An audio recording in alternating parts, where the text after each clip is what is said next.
Hi everyone, welcome to my channel. ತಮ್ಮೆಲ್ಲರಿಗೂ ನಮ್ಮ ಚಾನಲ್ಗೆ ಸ್ವಾಗತವನ್ನು ಕೋರುತ್ತಾ ಇವತ್ತಿನ ವಿಡಿಯೋದಲ್ಲಿ 2026ನೇ ಶೈಕ್ಷಣಿಕ ಸಾಲಿನ ಇಲ್ಲಿ ಆದರ್ಶ ವಿದ್ಯಾಲಯದ ಪ್ರವೇಶಕ್ಕೆ ಸಂಬಂಧಪಟ್ಟ ಹಾಗೆ ನಿನ್ನೆ ದಿನಾಂಕ 24ನೇ ಏಪ್ರಿಲ್ 2026ರಂದು ಇಲ್ಲಿ ಆದರ್ಶ ವಿದ್ಯಾಲಯದ ರಿಸಲ್ಟ್ಸ್ ಅಥವಾ ಪಡೆದುಕೊಂಡಿರುವಂತಹ ಅಂಕಗಳನ್ನು ಪ್ರಕಟ ಮಾಡಲಾಗಿರುತ್ತದೆ. ಇದಕ್ಕೆ ಸಂಬಂಧಪಟ್ಟ ಹಾಗೆ ಇಲ್ಲಿ ಅಬ್ಜೆಕ್ಷನ್ ಸಲ್ಲಿಸಲಿಕ್ಕೆ ಕೂಡ ಅವಕಾಶವನ್ನು ನೀಡಲಾಗಿರುತ್ತೆ. ಇಲ್ಲಿ ತಮ್ಮ ಮಗ ಅಥವಾ ಮಗಳು ಇಲ್ಲಿ ಎಕ್ಸಾಮನ್ನು ಬರೆದಿದ್ದರೆ ಅವರು ಪಡೆದುಕೊಂಡಿರುವಂತಹ ಅಂಕಗಳು ಎಷ್ಟು, ಹಾಗೂ ಇಲ್ಲಿ ಏನಾದರೂ ಅಂಕಗಳು ಕಡಿಮೆ ಬಂದಿದ್ದರೆ ಏನೇ ಆಕ್ಷೇಪಣೆಗಳಿದ್ದರೂ ಕೂಡ ಅದನ್ನು ತಾವಿಲ್ಲಿ ಆಕ್ಷೇಪಣೆ ಸಲ್ಲಿಸಲಿಕ್ಕೆ ಅವಕಾಶವನ್ನು ಏಪ್ರಿಲ್ 27, 2026 ಸಂಜೆ 4 ಗಂಟೆಯವರೆಗೆ ಇಲ್ಲಿ ಅವಕಾಶವನ್ನು ಕೊಡಲಾಗಿರುತ್ತೆ.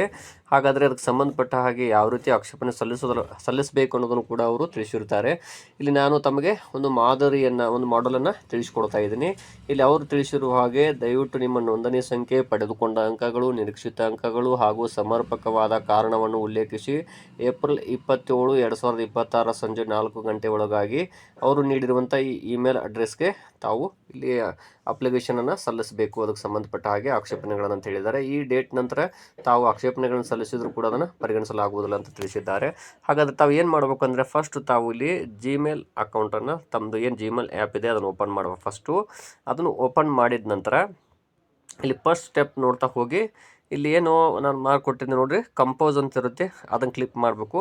ಅದನ್ನು ಕ್ಲಿಕ್ ಮಾಡಿದ ಕೂಡಲೇ ಮೇಲ್ಗಡೆ ಫ್ರಾಮ್ ಅಂತ ಇರುತ್ತಲ್ಲ, ಅದು ತಮ್ಮ ಜಿಮೇಲ್ ಐ ಡಿ ಬರುತ್ತೆ. ಇಲ್ಲಿ 2 ಅಂತಿದೆ ನೋಡಿರಿ, ಅವರು ಕೊಟ್ಟಿರುವಂತಹ ಜಿಮೇಲ್ ಐ ಡಿ ನಾನು ಇಲ್ಲಿ ಎಂಟ್ರಿ ಮಾಡಿದ್ದೀನಿ. ಅದನ್ನು ತಾವು ಕೂಡ ಎಂಟ್ರಿ ಮಾಡಬೇಕು.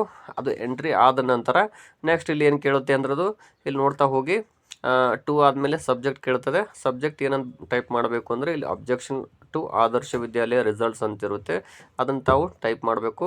ನೆಕ್ಸ್ಟ್ ಕಂಪೋಸ್ ಇಮೇಲ್ ಅಂತ ಬರುತ್ತೆ, ಅಲ್ಲಿ ಹಲೋ ಸರ್ ಆರ್ ಮೇಡಮ್ ಅಂತ ಹಾಕಿ ಅಲ್ಲಿ ತಮ್ಮ ರಿಜಿಸ್ಟರ್ ನಂಬರ್ ಹಾಗೂ ಅಬ್ಟೈನ್ಡ್ ಮಾರ್ಕ್ಸ್, ಪಡೆದುಕೊಂಡಿರುವಂಥ ಅಂಕಗಳು, ಎಕ್ಸ್ಪೆಕ್ಟೆಡ್ ಮಾರ್ಕ್ಸ್ ಎಷ್ಟು ಬೇಗನೂ ಹೆಚ್ಚಿಗೆ ಬರಬೇಕಾಗಿತ್ತು ಟೋಟಲ್ ಆಗಿ, ಅದನ್ನು ಹಾಕಬೇಕು. ನೆಕ್ಸ್ಟ್ ಇಲ್ಲಿ ಕ್ವಶನ್ ಪೇಪರ್ ವರ್ಷನ್ ಕೋಡನ್ನು ಕೂಡ ಅಲ್ಲಿ ಎಂಟ್ರಿ ಮಾಡಬೇಕು, ತಮ್ಮದು ಯಾವ ಕ್ವಶನ್ ಪೇಪರ್ ಕೋಡ್ ಇದೆ ಅಂತ.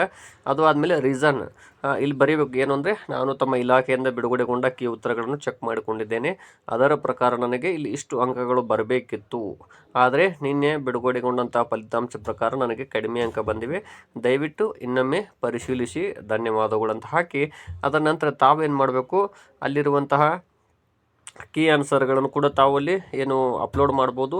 ಇಲ್ಲದೇ ಇದ್ದರೆ ಇಷ್ಟೇ ಸಾಕು. ತಮ್ಮದೇನು ಡೀಟೇಲ್ ಆಗಿ ಮಾರ್ಕ್ಸ್ಗಳು ಎಂಟ್ರಿ ಮಾಡಿರ್ತೀರಿ, ಇದ್ರ ಮೇಲೆ ತಾವಲ್ಲಿ ಏನು ಮಾಡಬೇಕು, ಮೇಲ್ಗಡೆ ನೋಡ್ತಾ ಹೋಗಿ ಇಲ್ಲೊಂದು ಎರೋ ಮಾರ್ಕ್ ಇದೆಯಲ್ಲ, ಅದನ್ನು ಕ್ಲಿಕ್ ಮಾಡಿದರೆ ಸಾಕು, ಅದು ತಮ್ಮದು ಆಬ್ಜೆಕ್ಷನ್ನಲ್ಲಿ ಸಲ್ಲಿಕೆ ಆಗುತ್ತದೆ ಅಂತ ಹೇಳ್ತಾ ಇದ್ದೀನಿ. ಈ ರೀತಿ ತಾವು ಫಾಲೋ ಮಾಡಬೇಕು ಅಂತ ತಿಳಿಸ್ತಾ ಇದ್ದೀನಿ. ಧನ್ಯವಾದಗಳು.